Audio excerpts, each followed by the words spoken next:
So welcome everyone. Welcome to Nature Talk 7. It's really lovely to have you here, and it's going to be lovely to spend the evening with you, and thank you for doing that. We really appreciate that. And as you know, Nature Talks is part of Fellowship of the Trees, and we're bringing inspiring speakers with a powerful voice for nature and the earth at this time.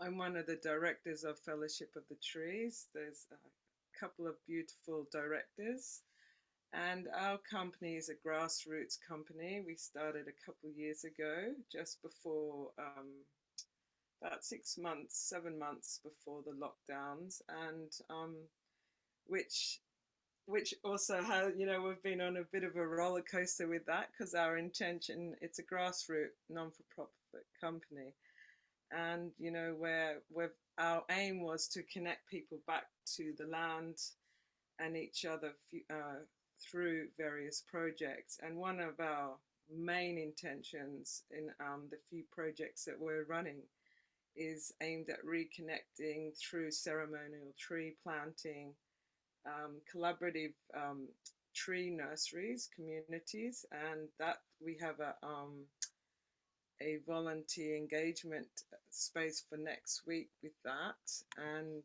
we also have Tree Guardians, which is asleep at the moment, but I'm sure we'll wake that up soon. And we have Nature Talks as presented tonight, and we're looking at future well-being workshops in the forest as well. And one of the things that I'm really loving about tonight with our beautiful Elky, he's waiting there in the beautiful cactuses where he works, um, about doing the things we love, and something that really means a lot to us in our hearts, and doing those things and setting a path in that and stepping out of your comfort zone. And when you believe in something's really important and you feel really strongly about it and worthwhile, and it's really fulfilling. When I look at stepping out, Elky steps out each and every day doing something he really loves. And, it makes my heart sing that, that on a daily basis he works with these cactuses and many other things that he does as a researcher, as a chef, as an activist for the land, the earth, and supporting people. And I met Elky at a at a fire at a Mexican drumming circle ceremony, which is which was lots of fun. And then I met Elky at another fire around sending love to the earth through different types of drumming and singing with the voice. So I've always met Elky the first few times at the fires, and so that was really a fun time. And through when we met each other, I felt it was a synchronicity. It was through like a dream time, because I had this dream of connecting to many different races and cultures.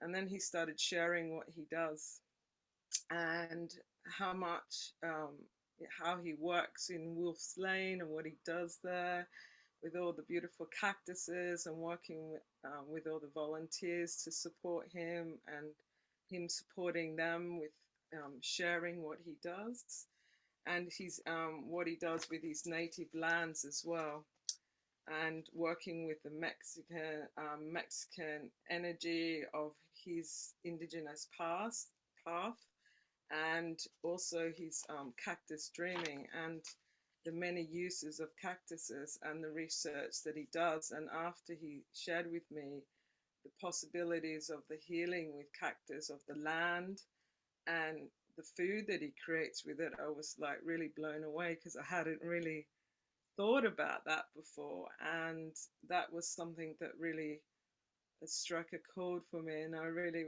was excited to have Elky on the call. And what I do, as I'm an intuitive conscious creator coach, I work with people dreaming their life into being you through their heart's desires, and also finding their heart's desires. And so one of the why I love doing this is, it brings me to all these amazing people that are doing so many beautiful things on the earth and sharing what they do. And this for me is a dream for me. And so in doing in welcoming Elky tonight, I'm going to be asking him a few questions through the night for about the next 40 minutes, and then we will open the room to yourselves to have where you can ask him questions as well. We're also live on Fellowship of the Trees group, our page. So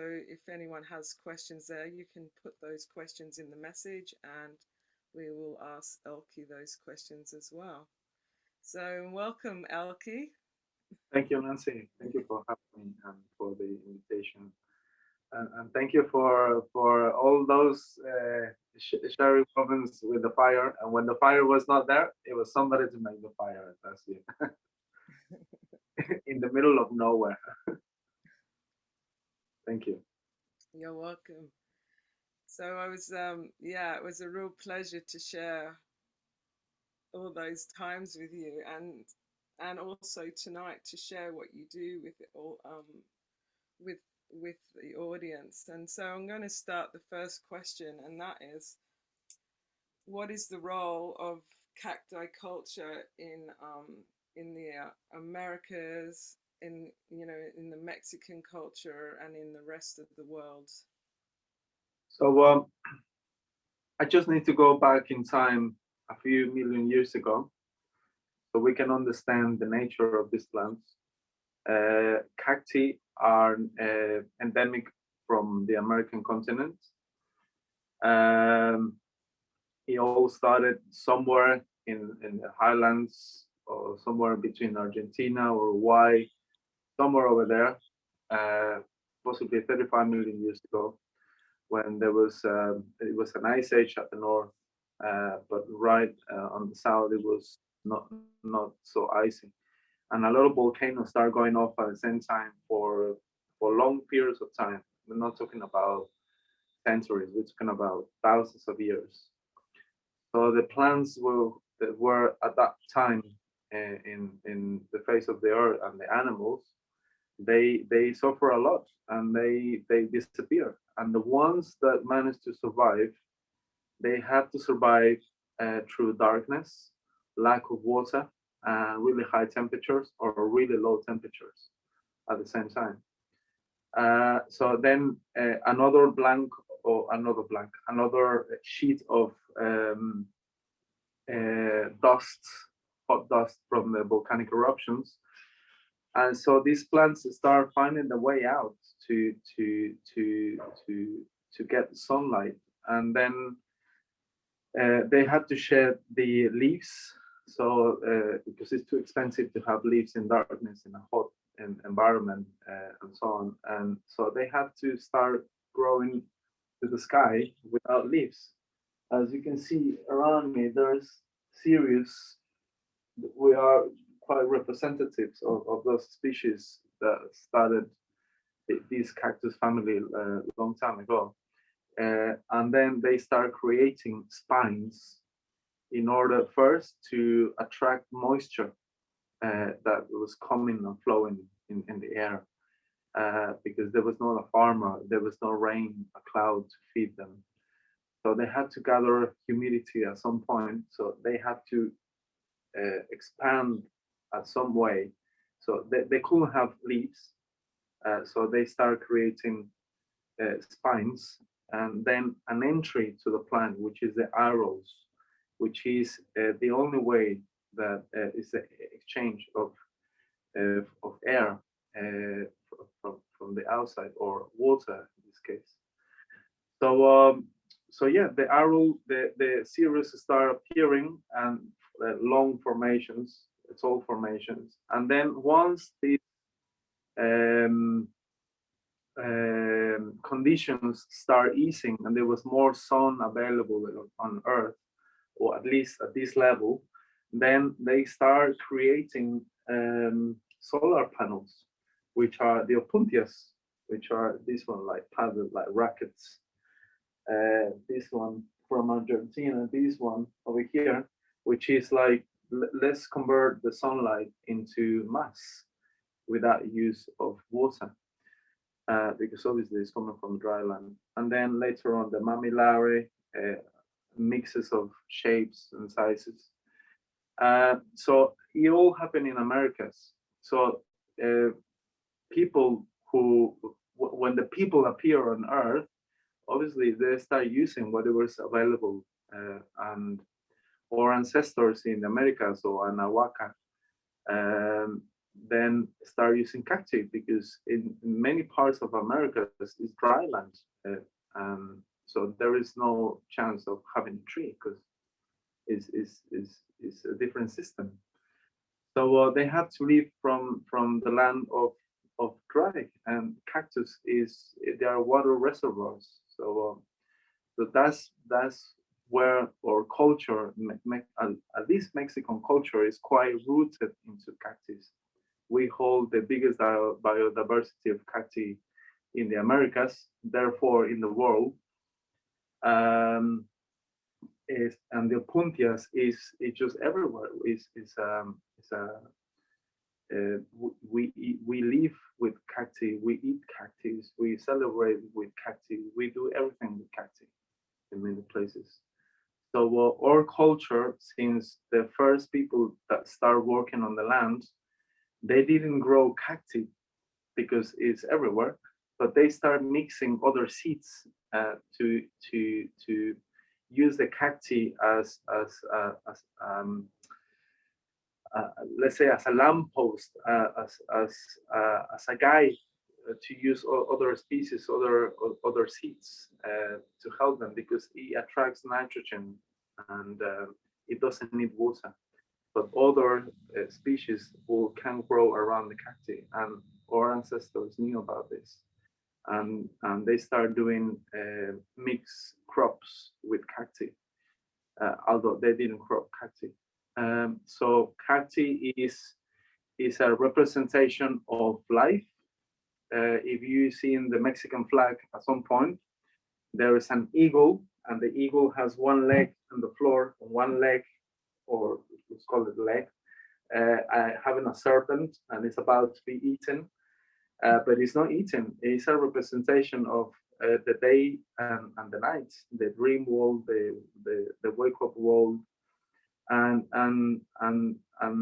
that representation is not coming from the Mexicas. It's coming from the Toltecs, from the Olmecs, from the Mayans, which the nature is continuously evolving and transforming day and night, the duality, etc., etc. So it really is a journey to the cultures of the Americas. Obviously, in the South, they use cactus as well in different ways than in Mexico and Central America as well, in the Caribbean as well. So every culture in the Americas have used cactus some way. There are cactus even in Canada, believe it or not. There's a plant in Canada. Wow, what in the cold, in the really cold They're climates? cold, yeah, yeah. They are very scarce, very rare, but still some. Yeah, because there's the Mexican desert from Midlands to north start opening up, and it becomes what in the U.S. is New Mexico, Texas, part of California, and it goes up. I mean, you can fit 3 UKs in that desert, and it goes a line that goes right up to Canada. So back then, that land it was just the pathway of the cactus because it was desert land, and people who live on that land they have to know how to deal with these plants. Not for 10 years, for 100 years, for thousands of years. So that knowledge is not lost, but it's been hidden, and I mean it's part of our culture back in the Americas. Beautiful, Elky. That's phenomenal. Thank you. That's really wow. it's amazing how much, opening that up in that history and that ancient, that ancient the culture, the ancient understandings of what the plants were for the peoples and the peoples for the plants. Wow. And moving on to, what does cacti represent as for you as a researcher, activist, and a chef, and yeah, a Yeah. gardener of.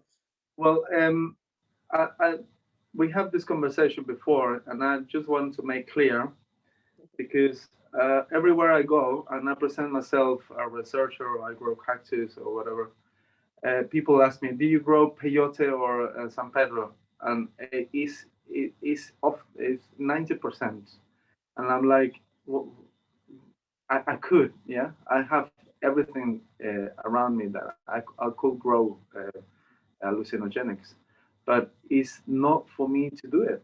It is for you to grow your own cacti if you have the capacity, and in 20 years you can eat it, and have a trip, have a ceremony. But I'm trying to grow my own cacti for the uses that I want for the future, no, not just for me, for the future generations, and I want to educate those generations. I need to leave something in this world. And often the people who ask me about the peyote of San Pedro don't know where these plants are coming from, especially the peyote, which is the European name Lophophora williamsi, or part of the Lophophora subtribe. Um, they're very rare because they only grow in between San Luis Potosí state, Zacatecas, and a little bit north. And these Lophophoras, there are a group of 5 or 6 Lophophoras. They look very similar, but only 2 have mescaline and only 1 has peyote. So the people that goes to the desert to take out peyote, they looks like peyote. They go to the black market to dry it, create mescaline, and send it to Europe, to the US, to Asia, whatever, to have, etc. But they don't know that they're creating a unbalance in the Mexican desert. And when they realize that they don't have a Lophophora williamsi in their hands, they just choke it out, not even in the compost. So can is a story that I want to tell, that if you want to do whatever you want with plants and you want to build up for the future, grow your own plant, whether it's an hallucinogenic, whether it's a tomato, a potato, or whatever. Just start growing your own plant. Very soon you're gonna need that skill. I'm telling you. And as a researcher, what else within your culture? Where did your journey begin, with the cactuses? And Yeah. So by default, I'm Mexican. So I grew up in this culture where there are. So my mom and she took me around Mexico. one Sorry. moment, one moment. Kate's. Oh yeah, she's got her. That's fine. Someone was unmuted. That's all. You can go, Elky. Yeah. Okay. So by default, I'm Mexican. So I grew up in this culture, in this environment, and my mom is a writer. So she took me around Mexico in my very early stage. I barely had notes on primary. I didn't do primary school. So I was traveling a Volkswagen Beetle with my mom, and that's how I got exposed to the desert, to cultures, etc., etc. But for me, it was so natural, and then I grew up. I became a chef. I came to England. I left Mexico. Then I followed my career until one day I was like, I got an invitation to go to Malaga for a birthday party. And then I went to Malaga. And next day I was on the hills with a friend of mine walking. And I was like, oh, that's edible, that's edible, that's edible, that's edible. And I'm like, how I know all these things? And she was like, how, and you want to poison me? No. Or what you're trying to do with me? No, no, that's Opuntia. That's that's nopal, you know. In my country, we eat them. If it's used for a topic, it's used for this, used for that. And I was like, how these plants ended up in Spain? And I'm like, it was a lot of questions. And I remember I came back to London. That was 3 years ago in January, and I couldn't hold it, and I just put a notice on my work. I said that I'm done. I'm gonna do a researcher. I'm gonna be a researcher from now on, which I put myself in big trouble because I didn't know what to do with my life. So then I came back to Spain and I started going around and knock on the doors and newspapers, radio stations. Don't speaking. Sorry, I think somebody is not on mute. Yeah. Okay. Anyway, so I went around and suddenly, finally, somebody says, Elky, I think what you're doing is quite interesting. It was a researcher, Alberto Jimenez from Ecoherencia in Malaga, which is linked to Malaga University. And he told me, I'm doing a research on multi-use of plants here in Malaga. That's my doctor's degree. And let's start doing some stuff together. So we did, but then COVID came and everything, the sponsorship from La Caixa, the center was closed, La Noria in the north of Malaga City. Everything was just down the drain for me, and I'm not Spanish. I don't live there, so I need to just leave the country and go back to London. But now I was not a chef. I was not a researcher. I was nothing, and I was like, oh, I was like, everything is just going back to worst. Until I was walking 2 blocks away from here, and then I saw foxes, and the foxes were tumbling and rough and tumbling and happy doing whatever they're doing, like 3 or 4 foxes. And then there's a cemetery on the other side. They were coming in and out, and I thought, you know what, I'm gonna watch the show. And they start moving until they came into here to the entrance where the palm house is another greenhouse. And I was like, what is this? Um, and I thought it was an old factory or something. And I had a curiosity to dig and to find out what it was here. And I got attracted to this place by the foxes. Um, then I made phone calls, emails, texts, but because of COVID, everybody was out. The volunteers were over 60s, and there was nobody around. And I was like, I'm gonna jump the fence. What else? So I jumped the fence. Yeah, okay. I had to jump the fence at night, and I couldn't turn on the lights. I don't know where the switches are. So I know this place by night upside down for a month, and that's when I discovered this garden. And I realized that I needed a lot of care and attention and time, and I reconnected to these plants that coming from the Americas, from the Anahuaca, and that's where the connection started, and that's where the communication started. Then I start talking to them, singing to them. A lot of things started going on here. Um, So I decided to dedicate full time to this little greenhouse in the middle of London, and carry on my research with whatever tools I have, because here there is no sun like in Malaga or in Mexico. These plants, they need a lot of sun in order to for for the cells to open and have the conversion of energy to mass. And I would just have to be patient and just hold on when there's sun around, and we see what happens, and start doing experiments with a knife, eating them, talking to them, singing to them. And that's that's the story in this place. and they're my friends. So yeah, that's from Mexico to Spain to London. That has been the bit of the journey. That's so wonderful, Elky. What a journey, and amazing to stay, tuned into your heart and your wonder to get to that place. You followed your heart. That's a really beautiful story. And how would you say cacti is you? How would you say cacti is used in the many ways that you've been? Well, in Mexico, in the Americas, well, I know that specifically in Mexico is a staple food. We eat cactus because it's a dry land.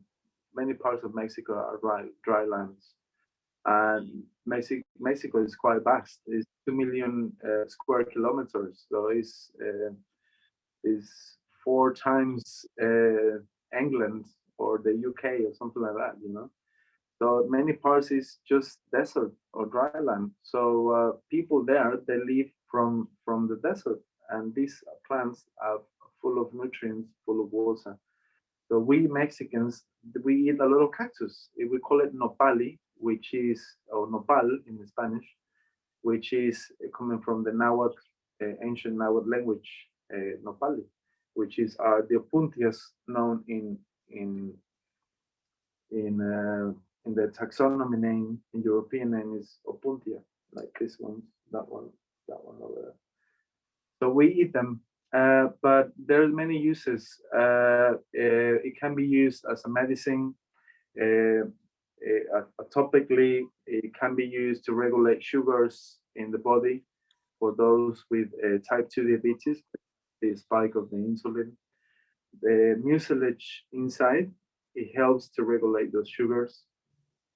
Um, it used as a water treatment when there is when you cannot drink water which is mixed with the soil. The mucilage inside of the cactus, you take it out, you blend it with, and then add it to the water, and it coagulates the matter, the soil or whatever is in the water, and it sinks it, and you can separate colloidal matter, and then you can use the water. I'm not sure to what point it can be save the water from a city which is highly polluted than water that's coming from a stream in the countryside. But this is a plant that can do that thing. With the animals in the farms, many farmers in Mexico, they have it lie down in the floor, and the animals steps into it, and it cleans the legs of the animals. So it stops the fungi in the legs. It's used as walls for the dry lands, for the desert to come forward. Um, um, as a biofuel nowadays, is a lot of people started biofuel. As a construction, the mucilage inside of these plants is mixed to make bricks, and the bricks are quite flexible. Mexico is a seismic area, it's a lot of volcanoes, so there's a lot of earthquakes. So these bricks are quite flexible. And also, if these bricks are used, let's say in the desert or in dry lands, during the day it's quite cool inside, and then at night when it's cold outside, it's warm inside, and it creates this like Gore-Tex tissue around the brick. So it breathes, but it allows for the temperature to be the opposite of the exterior. What else? In gastronomy, the seeds also of the fruits, it can be used to make oils. The flowers, if you make teas, it's good for prostate to reduce the inflammation of the prostate. The fruits is high on sugars, You can make alcohol, beer, you can do tinctures, you can make colorants. There is an insect, the cochineal, that only grows in the puntias, and the belly of the insect is red. And when you dry, sorry if you are vegan, but this has been happening for thousands of years. So this insect is taken out of the cactus and it put in beds to dry in the sun, and the belly is red, very intense red, and that colorant is being used for thousands of years to make clothes. And the Spanish got these colorants 500 years ago, 400 years ago to Europe because people here realized that the potency of this colorant was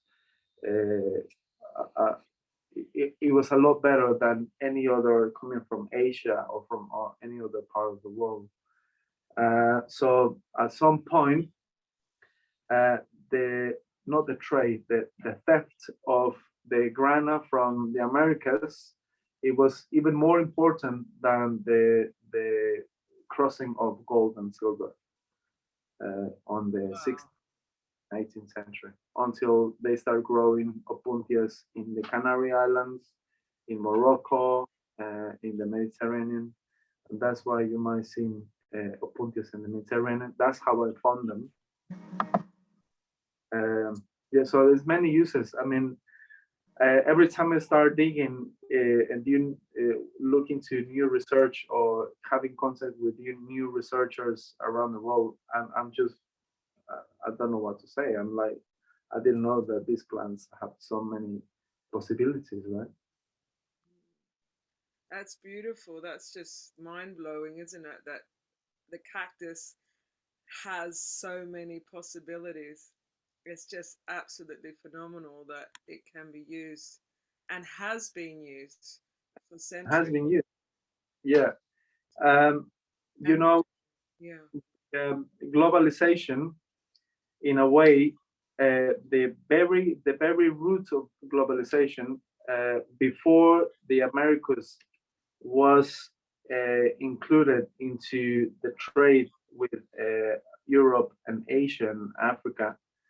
Well, we're not calling globalization because the Americas was not counted. But once the ships start crossing the Atlantic more often, then that's when globalization started. And these plants help the sailors to go back and forward from Spain or the Mediterranean to Cuba or Mexico or the Caribbean, because they realized that during these transatlantic crossings, uh, especially when you are loaded with gold and silver and grana, you don't want to carry more stuff in your ship. So they start doing beds of cactus on the bottom, and then fruits and vegetables, and then another bed of cactus just to conserve for a little bit longer. Uh, well, we call it a fridge these days, a refrigeration system. Um, and once the fruit and vegetables were finished, they start eating the cactus, like just about to do now, in order to avoid scurvy. Because obviously, if you don't have vegetables for 3 months, fruit or vegetables, your vitamins will run out, and you start becoming like this, you know. But in the middle of, you cannot cook animals because you need fire. In order to do fire, you need wood, and you're not gonna burn the ship.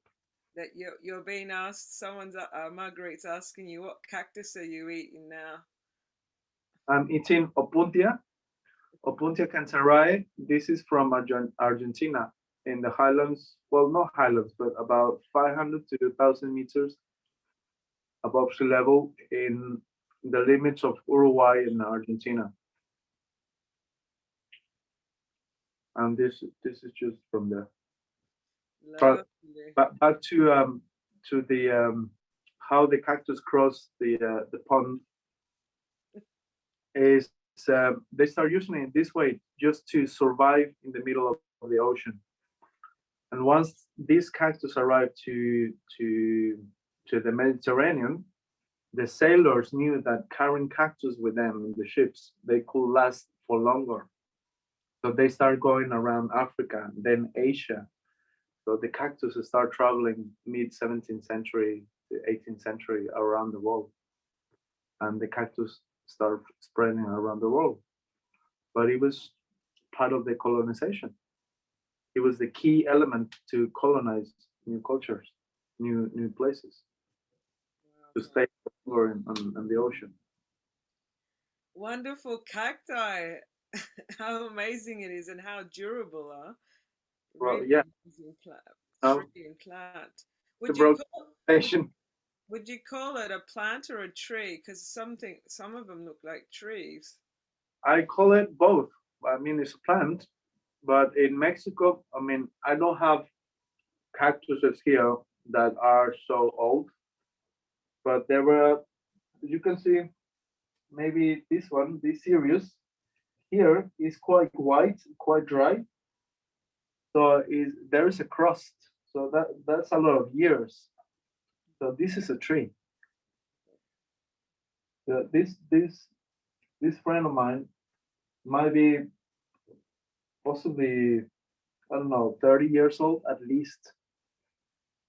In Mexico, there are Opuntia trees, 5 meters tall, and they can be 200, 300 years old. Wow. Yeah. And they grow easily and people Uh, yeah, they grow easily in dry weather. In okay. adverse conditions, that's where they grow because that's the nature. As I mentioned at the beginning, that they they come up in the earth thousands of years ago, millions of years ago, because there was no chances of any other species to come forward because there was no sun, it was no moisture, it was hot, and they thrive on dry places. So Mexico is quite dry. So for them, it's quite easily to grow in dry places, and that's when you see them in the full bloom. You know. How do you feel? I mean, one of the things that I was really inquisitive about is how the cactuses can be used as an alternative for the future in the UK. All right. So here in we are here in Wood Green, 15 minutes walk from Wood Green station. We are in let's say central London. We are in England. There is no heating here. Today I turn the lights at night. First time I don't know in how long because I don't use electrics. Sometimes just put my phone to charge.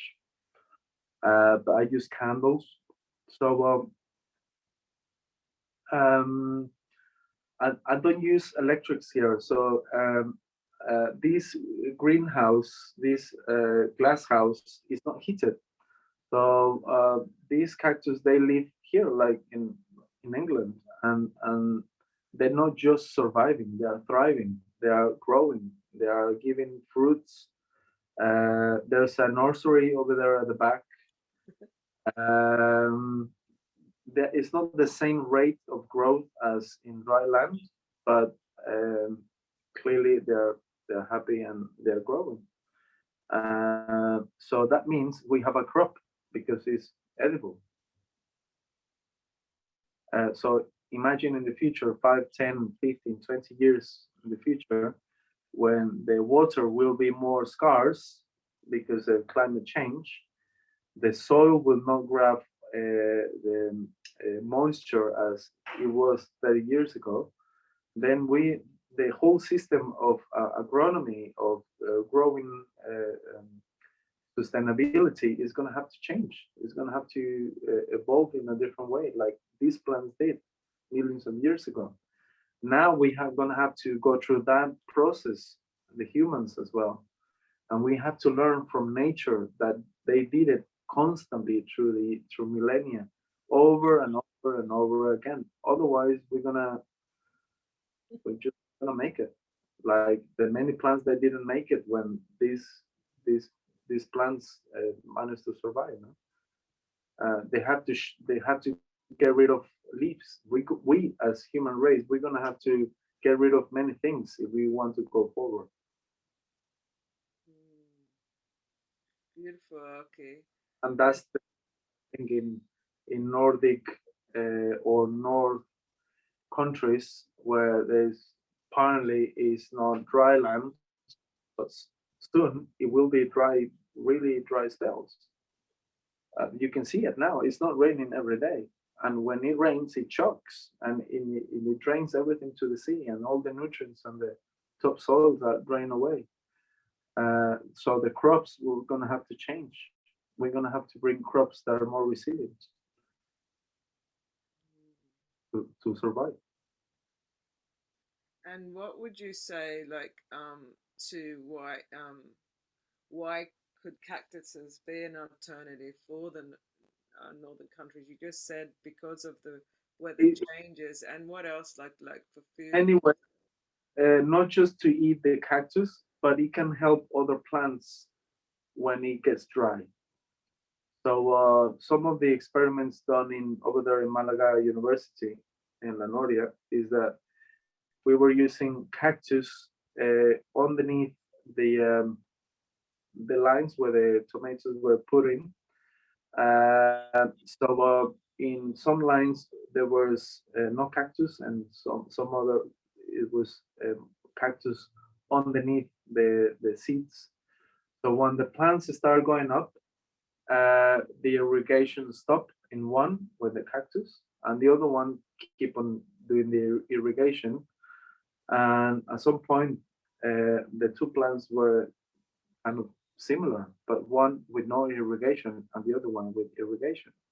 Clearly, the one with no irrigation was sensing the nitrogen of the cactus underneath the soil, and once the root of the tomato became intelligent enough to go and look for its own food, it became one plant with the cactus. So there are many uses for the cactus. So Wow. I arrived to the UK 20 years ago, and I remember it was more rainy days than now, to be honest. And I can see we not just in the UK, in Europe, in the whole world, there will be gaps with more drought and more rain. And when it's gonna rain, it's gonna choke. And when it's gonna be dry, it's gonna be super dry. And that's when we need to start using these plants. Beautiful. Tell me a bit about like what we spoke about, like if you had what how cactuses survive with fires and that. So in some when in really dry areas, and when let's say when there are woods in the mountains or places where there are trees and there's fire, everything obviously the fire wipes everything off. But people start learning to put limits with cactus, lines of cactus every I don't know 200 meters, 300 meters, because when it's a fire again, the fire goes through, it goes quick, and then it finds a wall of cactus, but the cactus is not going to burn because it's 90% water. So at some point, it stops the fire from spreading, and a wall of cacti save a forest, even though that the cacti doesn't belong to that area. Uh, it can help save a forest, and if it's well maintained and with a good plan, the cactus can be very good, useful. If it's not managed properly, it can be a pest. It can be very invasive.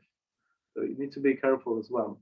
The biggest invasions of plants ever recorded on planet Earth is made by Opuntias that is brought by Englishmen in their ships around Australia and Asia, because these plants, once you take them from their natural habitat, they don't have a pest or insect to control them. So they just go wild. They can be extremely invasive. But if you maintain them, control them, they can be very useful. Did you that's amazing. I mean, I'm just visualizing the wall of cactuses and the fire, how that done properly, how like that there's so much to say in that, like Yeah, just water. any fire. I don't know, in Australia or in California. I've seen fires in California, and it says some people that have that knowledge, they have put lines of cactus around their houses because they know there's a chance that at some point in the future there will be a fire, and the cactus might save their house. Wow. And that's like just really amazing because I grew up in Australia, you know, watching big fires and flame balls, you know, because the eucalyptus trees. And so no, you don't know about these things, and you know, it's just amazing what different trees and how they support the ecology of the land.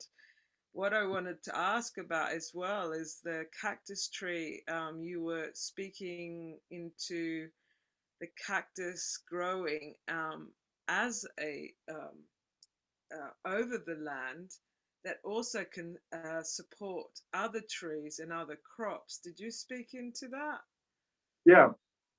So basically, as this is one of the main qualities, they thrive in dry land or in places where the soil is quite poor, because they don't rely on the soil. They rely on in solar energy. As I explained on the evolution of these plants, it's like solar panels.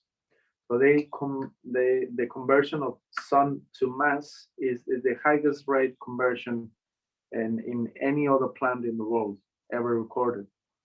That's the Opuntias. So they can turn energy into mass very quick.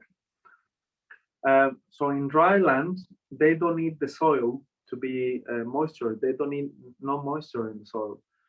So if you put cactus in a dry land, and then you want to create a, a niche and an area of more nitrogen, more shade.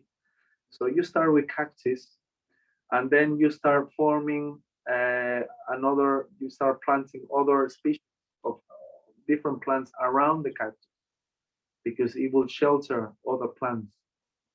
If you control the cactus, it will be very helpful. If you don't control it, it can become an invasive.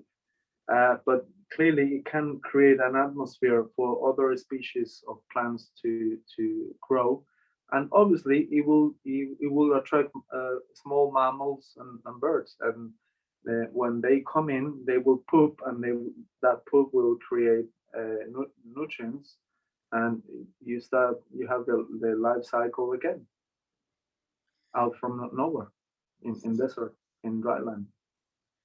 So it's so wonderful to know all this. I mean, I would have never, I've always loved succulent cactus trees. I grew up in Australia, as I said, and we had the, you know, prickly pears. My grandfather used to pick them, and and I would say, "What? How do you eat that?" And he goes, it's a fruit now. Let's have a look."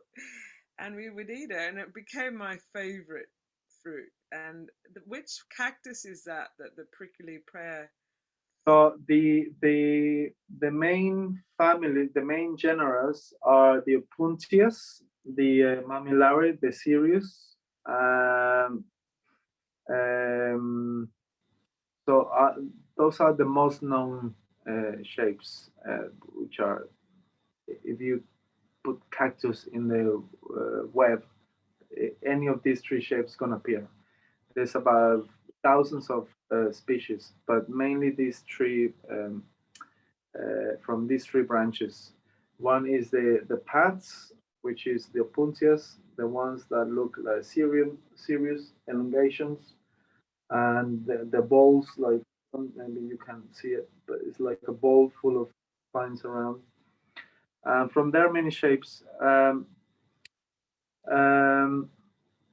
so the Opuntias, I think, are the ones that have the most qualities of them all. That's what I know up to now, because I'm quite curious. But it's just that, for example, I give you an example. This path came off that plant over there and lie down on the floor for 3 or 4 months. So the spines here or here start becoming the roots. Yeah. So given the right conditions, this plant is going to be impossible to terminate, to kill it, because it's just so resilient. It's just going to make its way to thrive in 2 months' time and 3 months' time. It doesn't matter the conditions.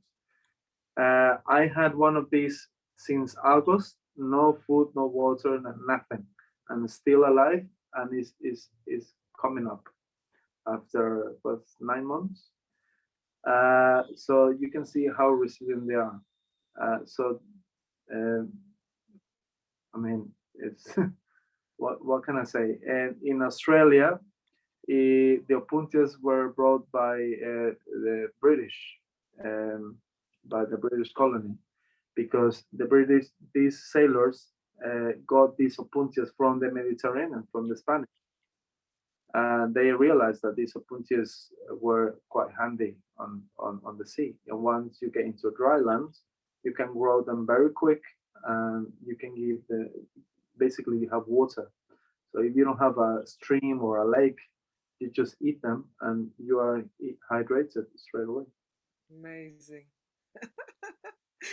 Does everything. It's actually a miracle plant in a way, and it's so subtly hidden away, but it's got so many miracles that it gives.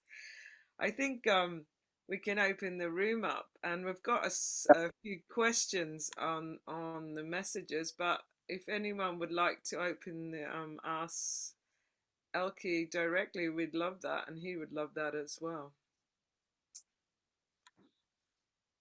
I cannot see the questions because the phone is It's facing. okay. I'll ask the questions. I'm just gonna see if anyone wants to ask you personally any questions. I mean, there's a lot of questions on the chat, but I'm just gonna give them. It'd be nice if anyone wants to ask Elky a question. Nancy, if it's okay with you, I would like to ask a question to Elky. Of course, go ahead. Hi, Elky. Hiya. Thank you. Elky, I see your barrels of cacti there. Do they have gravel based around the top, on top of the soil? And do you recommend putting gravel around cacti that you're growing? Does it add any additional benefit, or is it decorative? You need to see that in many shops like IKEA, all that, they put gravel as a decorative stuff. But if you go to Mexico, where all these species are endemic from, not everywhere there's gravel. It's more like sand. So it's just to make it pretty, you know. But obviously, they're not used to have a nitrogen around them. So if you get stones or whatever other material that can gather water, then that might affect them, because you don't want any water around them. You want really good drainage.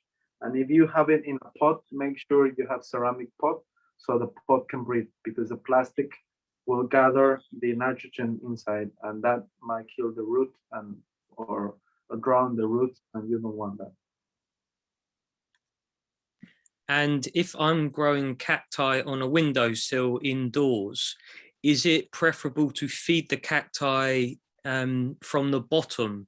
So I've got my cacti in terracotta pots, they're inside a tray. So is it best to water the cacti from the top and let it seep down through, or put the water inside the tray so that the cacti suck the water up? Yeah, good question. So the serious, especially the elongations, this is a dead cacti. They have, the spines have three different functions. The first one is to gather moisture from the atmosphere and dry land, because you don't have leaves, as I explained. So the only way that they can gather moisture from the air is to expand the spines, so they can gather a little bit of moisture, and then the arrows, which is where the spine is coming from, and that's the only entry to the plant. So this is the feeding system to a cacti, through the spines, and that's called the arrow. The second use is to retract animals to eat them, because they know that there's water in them, and obviously you don't want to be eaten by whatever. That's why you have these spines. Third one is, in case of breakage or goes down or whatever, you lose the roots, so the arrow becomes the roots, as I explained. Let me see, where is the oh, well, I showed you previously that the arrow becomes the roots. So if you have a cactus, especially a mammillary or a cereus, they don't feed so much from the soil. They feed mostly from here. So I recommend a spray. I'm gonna put He's detailed. Time in the desert, where there's more moisture in the atmosphere, is when the sun is breaking up. So you, at that time, you need to spray. That's it. That's how they feed. If you pour water in the roots, the root is not designed to absorb this amount of water. It's like you, if you can drink 1 glass of water, but if somebody pours you 2 liters of water, possibly you will choke or you will drown. It's the same as a cacti. And is that also the same for spineless cactus? What would you do in the case of spineless cactus? Spineless cactus, the thing is, these cactus with a lot of spines are because they're coming from really dry lands. But we also have cactus that are coming from more tropical areas. When there's more nitrogen in the atmosphere, there's more options for animals to pick them. So the cactus don't develop these spines because they don't need them. So it's a spineless cactus, like the Elisarius. Let me see. The Elisarius doesn't have any spines at all. I have one here. It's quite tricky to go around. Yeah.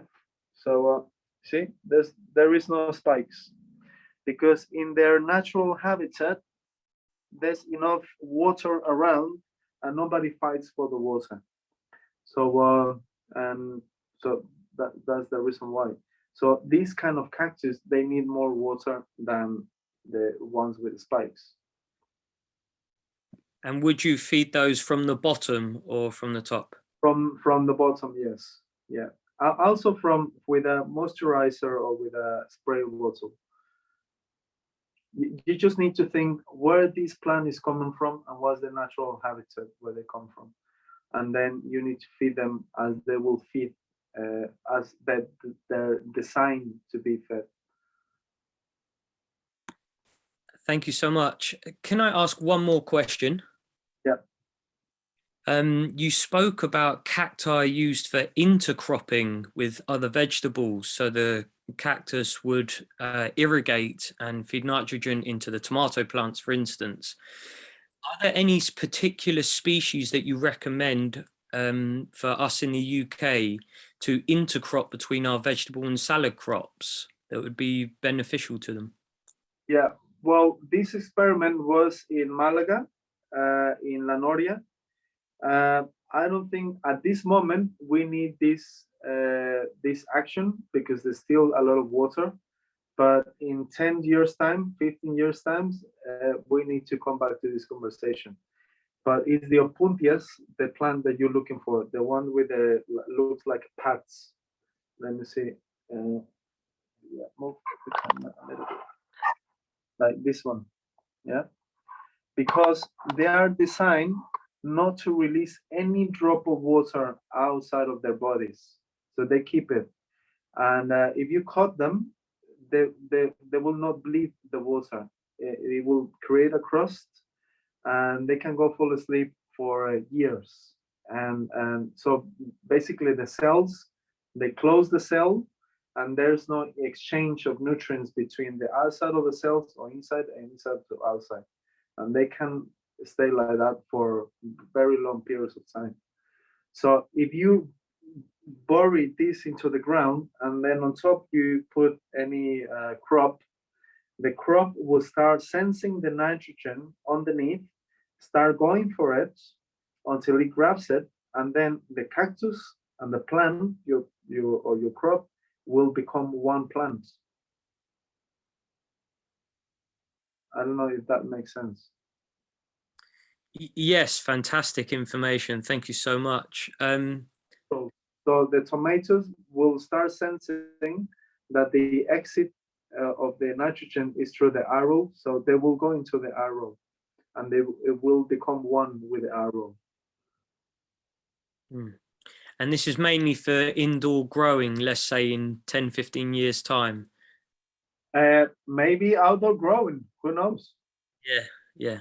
Okay. Thank you so much, Elky. Thank you.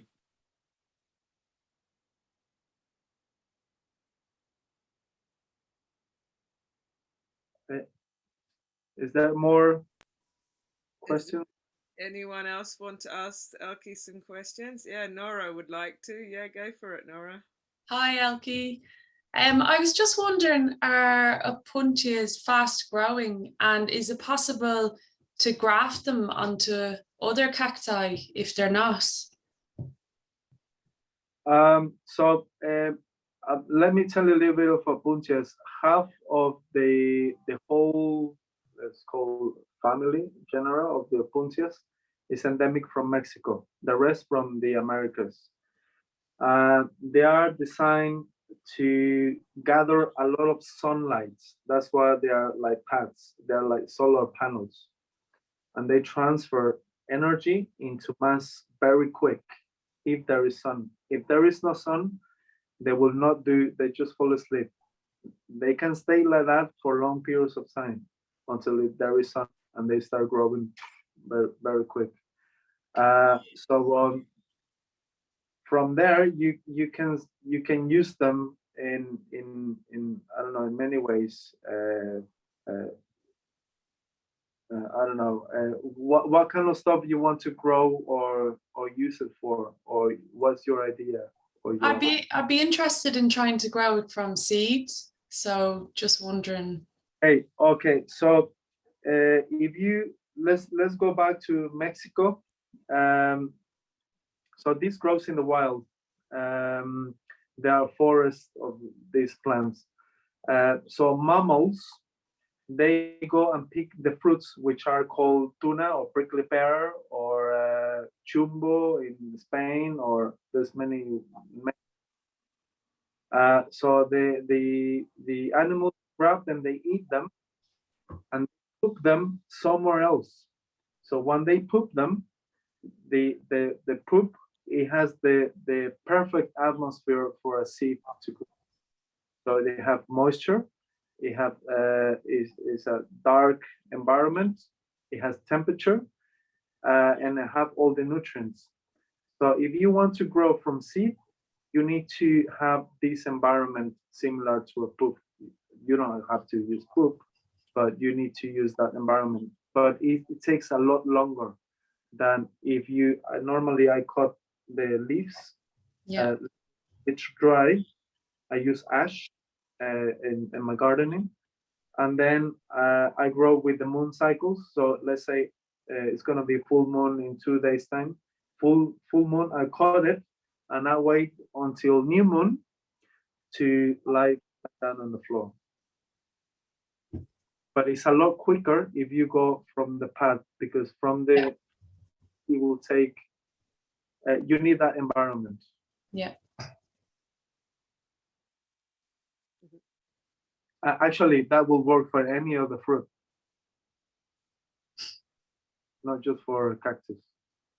And do you know the Latin name? Is there the species? Like, is there a particular one? Opuntias, there's about 300 types of Opuntias. All the Opuntias, to be honest. All edible. Well, I've got across about 100. I eat them all. I'm still. Yeah, people don't believe this. I mean, last time I was doing the research, it was September, October. I was in the hills behind Malaga. I came across Cylindropuntia, which is cylindric Opuntia, which I can show you here. Yeah. And I told this guy, a friend of mine, Alberto, and I said, why we cannot eat it? Yeah. And I start munching on Cylindropuntias. I was like, no. And he has a doctorate degree on multi-use of plants, so it was good news and bad news for him. That's so great. Yeah, good news because now he opens up, but bad news because he spent 3 years writing down a piece of paper. I've got anyone else like to ask some questions? Nora, you finished, or would you like to? Fiona, go for it. Hi, Elky. Thanks very much. It's really interesting. I just wanted to ask, really, mine is very sort of basic question about food. I mean, how do you cook with them? I mean, I know there's probably all sorts of things you can do with them, but I mean, is it very special cooking?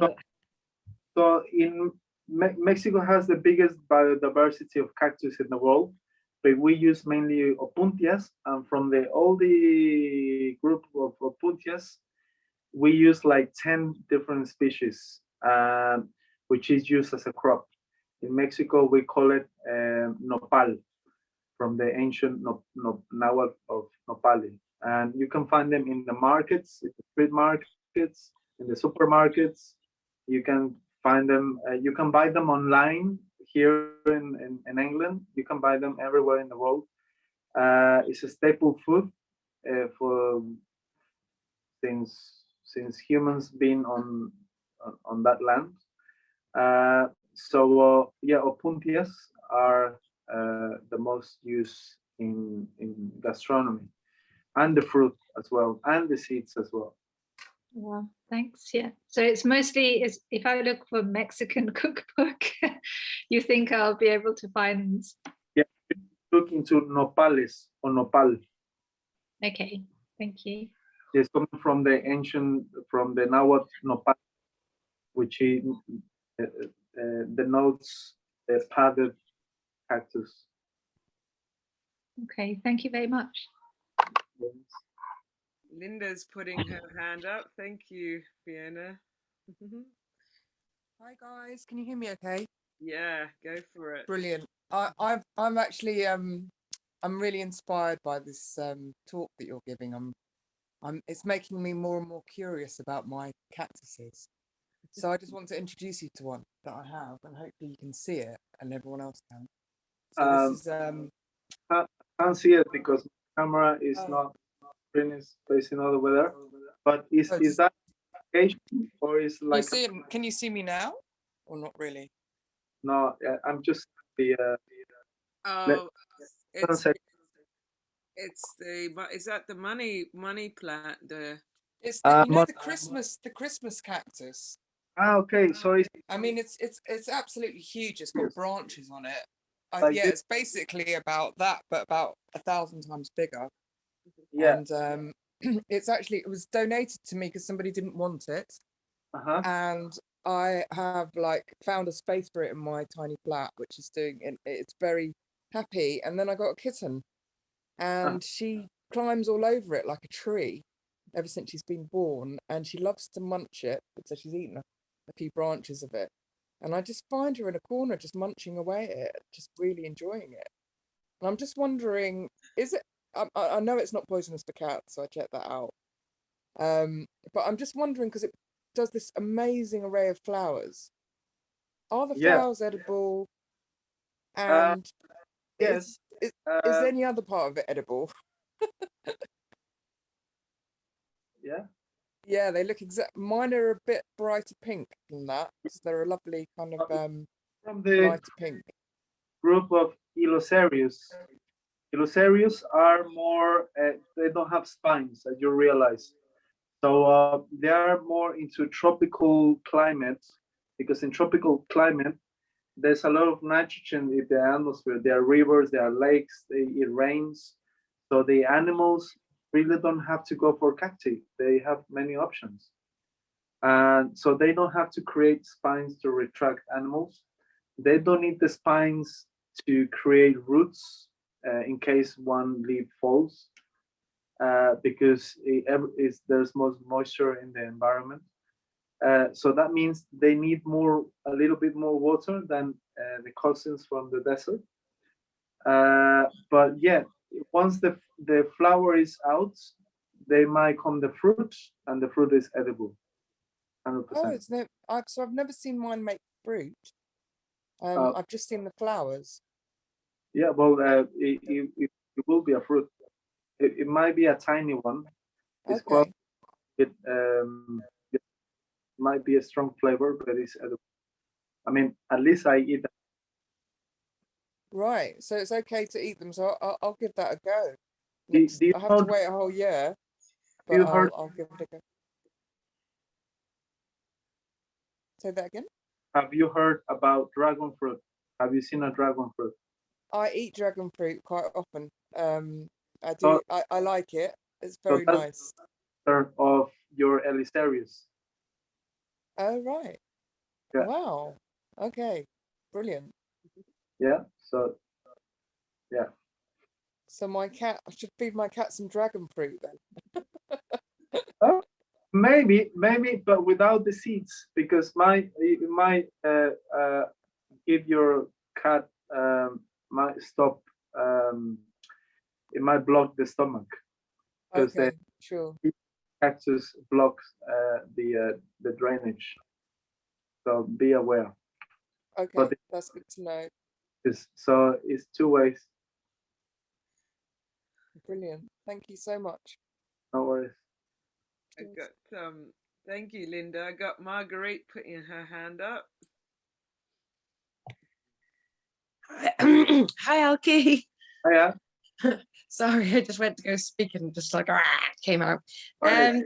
Lovely, amazing, fascinating talk. I'm just curious about whether you have any knowledge or insight in the medicinal qualities of cactus. Like, is there any that would be, say, good for someone who might be experiencing depression or anxiety, or alternative? Do you know any like of the nutritional or medicinal benefits of some that might be antioxidant or good for someone healing any kind of illness? I was just wondering if any came to your head that If you apply topically, obviously without the spines, yeah, it will suit your skin like a baby. It will leave like a baby. If you have any cuts or bruises, it will help to heal very quick for your scalp. Also to do your own shampoo. Sometimes I took out the spines, I just blend it, and I just put on my hair for hours. Sometimes when previously I had the gums were inflamed, so I get the mucilage, put it there, and I go to sleep easily, and then maybe next day I'm going to dentist. So it helps to calm the tissues. What else? As I mentioned before, the flowers, it helps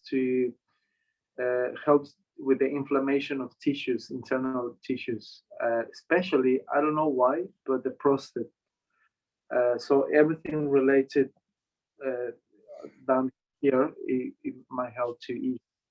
Possibly the waste product, all those pipes, the colon, it might be quite helpful to release everything that is kept in there.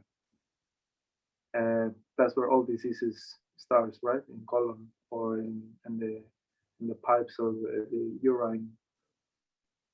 What else? The hallucinogenics, which I'm not into it because I have too much things in my hand. But I guess if somebody's in hallucinogenics, you can explore more into peyote and mescaline. The only problem with that is that you're creating a problem in the Mexican desert, which is already quite unbalanced by poachers going in and taking out peyote. Hmm. So the sort of the use of peyote and plant medicine is not sustainable for the landscape of Mexico. No, because this the Lophophora williamsi, as the Europeans call it, is the lowest growing plants in the world. Mm. Something like this, you need about 30 years of growth. Mm. But it gathers a lot of energy, but at the same time, it has function in the desert. And you take that plant out of the desert and you dry it to take out the mescaline and to have session for a night or two or whatever. But you have a solution, but you create a big problem around where that plant was set in. Mm. And there's, it's part of an ecosystem, and that's course, the yeah. plant in the world, and you take it out of the environment, and you create a big, massive imbalance. Yeah, absolutely. I understand that. If you want to eat, have your own mescaline and peyote, go for it, grow it. Start now. When you are 50, 60, 80, you might have, grow your own vegetables. Mm-hmm. Tomato takes a couple of months. A peyote with peyote will take 30, 40 years. Mm-hmm. Yeah, thank you. And obviously, I completely respect, that part of an ecosystem in Mexico, and it's really important to respect that, and it's definitely important for people to grow their own. I was just curious in respect of like the use of cacti for mental health issues, in the same way that, say, psilocybin can be microdosed for mental health issues and is growing in popularity for that particular use. And aside from the psychoactive cacti, I was just wondering if there was any other cacti that would be good for mental health and mental well-being as well. Look, from my point of view as a grower, I don't need to ingest any hallucinogenics. Just by putting my hands, see, I got a spike. By putting my hands on the soil, I'm healing myself because I'm connected to earth, and that's what people miss, that message. Yeah. They go and bring hallucinogenics and go ceremonies and all this and that, but the key is to get in contact with the soul. That is the solution. Once you start talking, I talk to them, I sing to them, I bring here sessions, not to play for people, play for the plants, and that's how I communicate with them, and that's my healing. That's my own healing. And I've taken hallucinogenics before, and I cannot compare it. By gardening every single day, talking to them, singing to them, hey Panchita, how are you? Hey, you're right, my friend. Relationship that is miles away that having one eye experience, because the day after you have no contact with plants, and I can feel them. I talk to them, sing to them, and they sing to me. Not in the same way, they don't have a mouth, they don't have a leg, or microphone. But once I come into the garden, they communicate. Not only to anyone coming into the garden. Well, I'm so glad I asked you that question, because it just got the exact answer that is, I feel, everything about what we're trying to inspire with Fellowship of the Trees. I'm one of the directors, by the way, Elky. It's been really great to have you on the show. So yeah, thank you for that amazing answer. And it's really beautiful to observe your amazing and fascinating relationship with the cacti. And I hope it inspires other people to have that. I can see there's love there, yeah. Thank you so much, Elky. Oh, thank you, Margaret. Beautiful Margaret, one of the other directors. Beautiful. Anyone else got a question? We've got time for one or two more questions. Alex. Alex, tell me. Okay, thanks again. I'm wondering if you can give us any advice on soil mixes that you use to grow your cacti, and also about pollination. So when a cacti flowers, how you go about pollinating them, because you're indoors, so that you can cultivate seeds. Okay, so this is my own personal experience here in central London, which is completely different than when I've been in Malaga or in Mexico, even better than Mexico. So most of the pollinizers are not bees like the flora and fauna relationship here in the UK. So in the desert, which is or dry land, it's so hot during the day that many cactuses, they flower at night, because that's where the animals go out, because it's cooler. So they open up at night, and the pollinizers and the whole circle of life, it happens at night. I've been here in Wolves Lane, in what I call it La Nopalera, this little patch of land. Last summer, I spent many times here on my own in silence. Obviously, there's a street, I can hear the ambulance and the fire. But I realized that there were bats around, and I decided to open, there's windows around, and I opened the flaps. And about 3 or 4 in the morning, I started hearing bats coming in. And just because they were attracted to the flowers of the cactus. And I was just amazed that a bat that is British is attracted to a cactus that is not British, not even European. So also moths, they get attracted to cactus, and birds, small birds. There's a few robins that they often hear when there's flowering. I haven't seen any pits or any other small birds. Mostly robins, they get attracted quite a lot. I don't know, it might be a smell or a chemical that they. But that's how they use the pollinizers. And thank you. And could you also give us some advice about your soil mix that you make up for your cactuses? Mainly sand, because obviously I mostly have species that are from dry lands, so they don't need much, they don't use the soil as much. They most use the atmosphere to feed. So what I do is a spray bottle, and I go psh, psh, psh. Like if I was in the desert and in the mist of the morning is the only chance they're gonna have to get water. And that's why their design is to gather water from their spikes. And I try to use their body to feed. And it's been happened before that volunteers have, let's feed it 2 weeks later and gone, because the roots are not used to having so much water.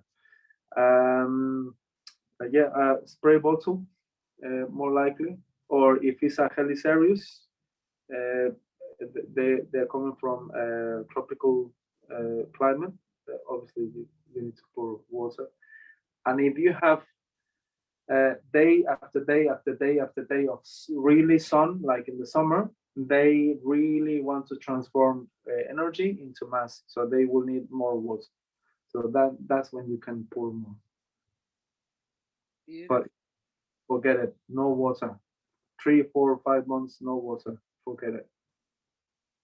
Okay, so you just use sand in this as a Sand, and maybe coming to spring, because everything start waking up, then it start the roots start soaking nutrients. So that's when you can add maybe a little bit of your whatever compost you have, but not too much, because they're not used to that nitrogen in the soil. The roots, they're not gonna like it. Thank you, Elky. Thanks. I think we're going to have to round up. I've got Nikos who wrote something really interesting. Thank you, Nikos. He wrote that he's creating pasta, artisan pasta from cactuses. Yeah. Well, there's many. Let me show you. I have a knife here. So inside of the cactus, there is like, or blood. It's called mucilage, which is complex sugars. Yeah. This is, you can see the ribbons. Yeah. That is the magic of the cactus. Complex sugars. With these complex sugars, you can do it's a polymer similar to plastic. You can make shapes when you dry them. You can make fibers. If you burn them, you can make biofuel. It's just sugars, very complex sugars, construction. So this is the key of the Opuntias, right? The mucilage. Amazing. We're going to have to round up, but I just wanted to say that Elky's got his social media on the right. I've put it in the chat, and he's got some latest podcasts, and he was also on Oxford Real Farming Talk, and so he's got all these ways to contact him. And I just like to, before everyone goes, Elky's going to do a little grounding through his tradition ancestral way, and just want to thank everyone for being here tonight and sharing the evening with Elky. It's been such a pleasure. I learned a lot tonight. And there will be a video of this made on YouTube, which we'll share on our Facebook page, Fellowship of the Trees and group, and we'll also have it as a YouTube, so you can, if anyone wants, if you want to share it with anyone who you may know that wasn't able to come tonight. And Elks, would you like to do that beautiful grounding that you spoke about? Yeah. So part of what I do with plants is talk to them and sing to them, and I try to gather. Sometimes I go to a pub not to have a drink, but to scout for musicians, and I bring them here for them to play for the plants. But when there's no musicians, it's just me. So I use pre-Hispanic instruments to give them a little bit of where I'm coming from and where they came from, which is the same place. And that's when we gather in the past, whether a dream world or in the threshold between dream world and reality, because I also dream a lot, and I gather with them in some other place.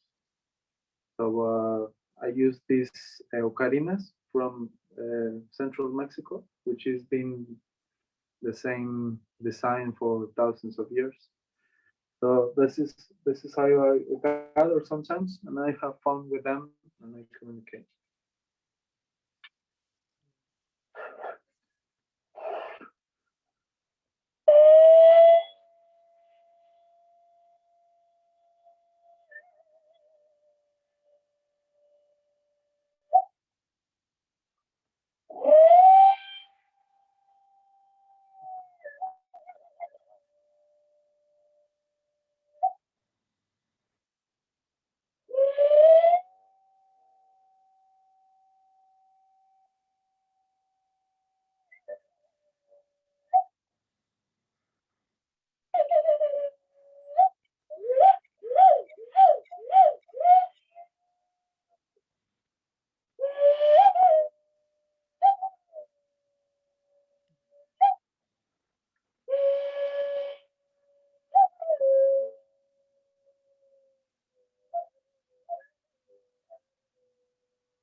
Elk, can you move closer playing that, because it's the noise is disappearing.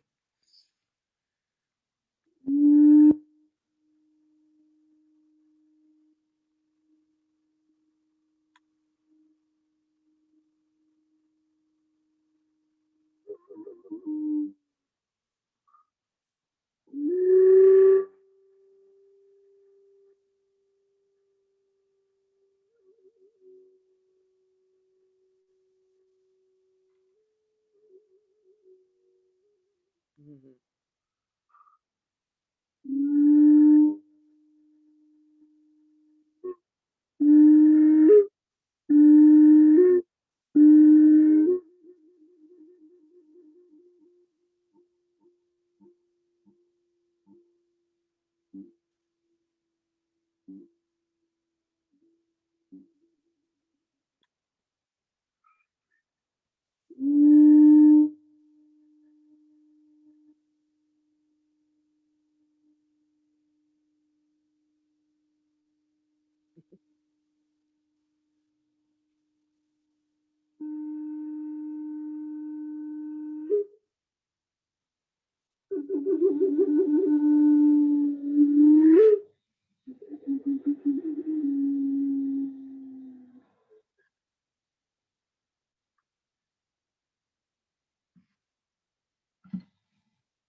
This one. Sometimes when I'm in trouble here or here, I use this one to guide me in the darkness. To use the eyes of the shower guide me in the bottom of the jungle. But sometimes the city is like a jungle and put me in trouble, and I use the eyes of shower.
A lot more time, but just say goodbye with the colotl,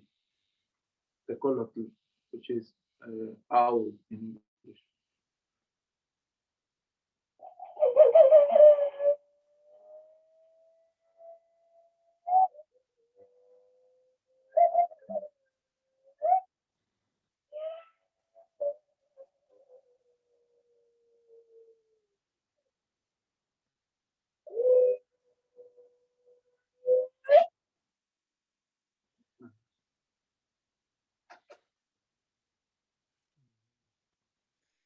Beautiful, Elky. Everyone, Unfortunately, I think the sound was being compressed because of the loud, it wasn't able to hold the sound that well. well, everyone is invited to Wolf Lane. This happens every day. Sundays 3 to 11 to 3. It's open day. Or send me an email, and maybe it can be my case at some point when I'm doing my garden. Have you got? I think we got your email, haven't we? Yeah, or Instagram. My Instagram is there. Send me a message, and I'll come back to you. Yeah, there's a few. Irina would like to get in contact with you. Great presentation. Thank you so much, Elky. What a beautiful evening, and loving. I love the sounds of all those instruments, the animals, and I'm sure the plants do as well. I know. When you songs and didgeridoos and drummers and violins and singers here is just amazing. Beautiful, beautiful. Thank you, everyone, again.